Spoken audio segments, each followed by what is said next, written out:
What's up, everybody? Nick Dwyer back for the 10th inning with another edition of This Day in Sports History. In yesterday's edition, we saw Babe Ruth make his Major League Baseball debut pitching for the Boston Red Sox in a victory 4-3 over the Cleveland Nats. We don't have Babe Ruth making his debut again because that would just be really weird, but we do have some no-hitters to talk about, a pitcher getting their 300th victory, and some more British Opens to get into. So if you enjoy this video, leave a like on it. If you're new to the channel, want to see more, hit that subscribe button. Let's get into it. This Day in Sports History.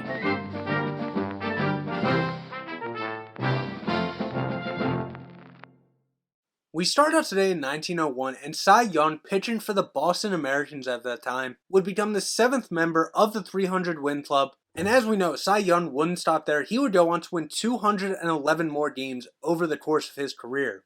10 years later in 1911, staying in Major League Baseball, Ty Cobb would complete the stolen base cycle for the second time in his career, stealing second base, third base, and home in the first inning.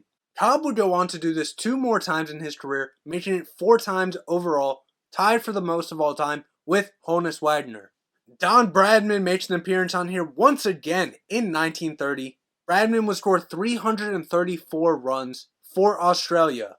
Also in 1930, at the U.S. Open, Bobby Jones wins a record-tying 4th U.S. Open title, 2 starts ahead of McDonald Smith for his 3rd consecutive major title, 13th and final major of his career if you want to add the amateur championships, and if you don't, 7th and final major of his career. 20 years later in 1950, the ILTF, or the International Lawn Tennis Federation, readmits Germany and Japan so they are able to play in the Davis Cup. This leads to Poland and Hungary withdrawing. 1 year later in 1951, Major League Baseball, the New York Yankees pitcher Allie Reynolds no-hit the Cleveland Indians in an 8-0 victory. Reynolds on the day, 9 innings pitched, 3 walks allowed, 4 strikeouts in the victory. 13 years later at the 1964 U.S. Open on the women's side, Mickey Wright, with a score of 2 under, wins her 4th Open after a playoff with Ruth Jessen to win her 12th of 13 majors. 5 years later at the 1969 British Open on the men's side, Tony Jacklin, with a score of 4 under, wins his first of 2 major titles, 2 strokes ahead of runner-up Bob Charles. 1 year later in the 1970 British Open, Jack Nicklaus, with a score of 5 under, defeats Doug Sanders by 1 stroke in the event's first 18-hole playoff to win his 2nd of 3 Open championships and his 8th of 18 majors.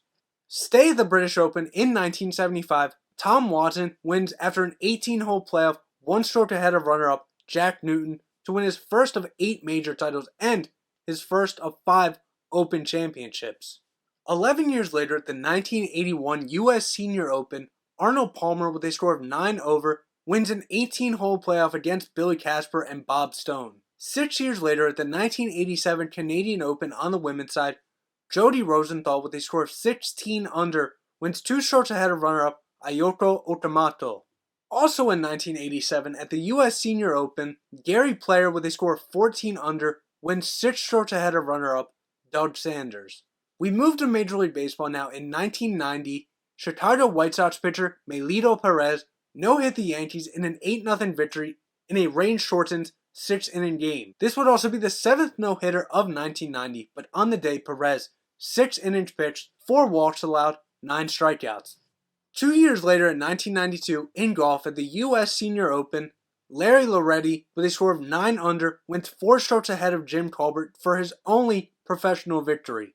1 year later in 1993, at the Home Run Derby in Major League Baseball, Mariners outfielder Ken Griffey Jr. would become the first major leaguer to hit Baltimore's warehouse on the fly. This shot was estimated at 460 feet, and it was launched during the Home Run Derby in 1993. 3 years later, we go to the NBA. In 1996, Michael Jordan would sign a 1-year contract with the Chicago Bulls at $25 million to complete the last ride. Now, we all know Michael Jordan did come back with the Washington Wizards, but a lot of people, excluding Wizards fans, maybe even some Wizards fans, don't really like to relive that memory. Now we go back to Major League Baseball in 1997, and we go from a shortened no-hitter to a combined no-hitter now, when the Pittsburgh Pirates would win 3-0 in 10 innings against the Houston Astros. Francisco Cordova would go 9 innings on the day, 2 walks, allowed 10 strikeouts. Then Ricardo Rincon, 1 inning, 1 walk, 1 strikeout for the victory, for the no-hitter. 1 year later, we stay in Major League Baseball. Mark McGwire would become the second player to hit 40 home runs in both leagues, obviously separate seasons. McGwire, who would accomplish this feat 3 times with the Oakland Athletics, would now accomplish this with the St. Louis Cardinals in the summer of home runs in 1998, joining Darrell Evans, who hit 41 with the Braves in 1973 and 40 with the Tigers in 1985. Stay in 1998 at the FIFA World Cup final. France would win their first World Cup, defeating Brazil 3-0. Zinedine Zidane would score in the 27th minute and the 45th minute for France. Then in the 90th minute, Emmanuel Petit would score once again for France, giving them a 3-0 lead and the victory for the World Cup.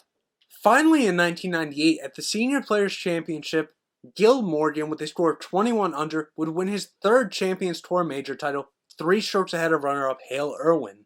Back to the home run derbies. In 2005, at the Derby, Bobby Abreu shattered the record for single round, championship round, and total for all 3 rounds after hitting a combined 41 home runs. In the first round, Abreu 24 home runs, in the second round only 6, but in the final round 11 more home runs, giving him a total of 41 and the victory and the most all time at that point. 4 years later, we go to the 2009 US Open on the women's side. Yeon Hee-ji wins her only major title, 1 stroke ahead of runner-up Candy Kong. 6 years later, at the 2015 US Open on the women's side, Chon In-ji, with a score of 8 under, wins her first of 2 major titles, 1 stroke ahead of runner-up Amy Yang. Finally, in 2015, at the Wimbledon men's final, Novak Djokovic successfully defends his crown for his 3rd Wimbledon of 5 overall, defeating Roger Federer 7-6, 6-7, 6-4, 6-3. This would be the 3rd of 17 single major titles for Djokovic. So there you have it. That's what happened on this day in sports history. If I mispronounced any names, I do apologize. But I will see everybody tomorrow. For Nick Wire and the 10th inning, be good everybody. See ya.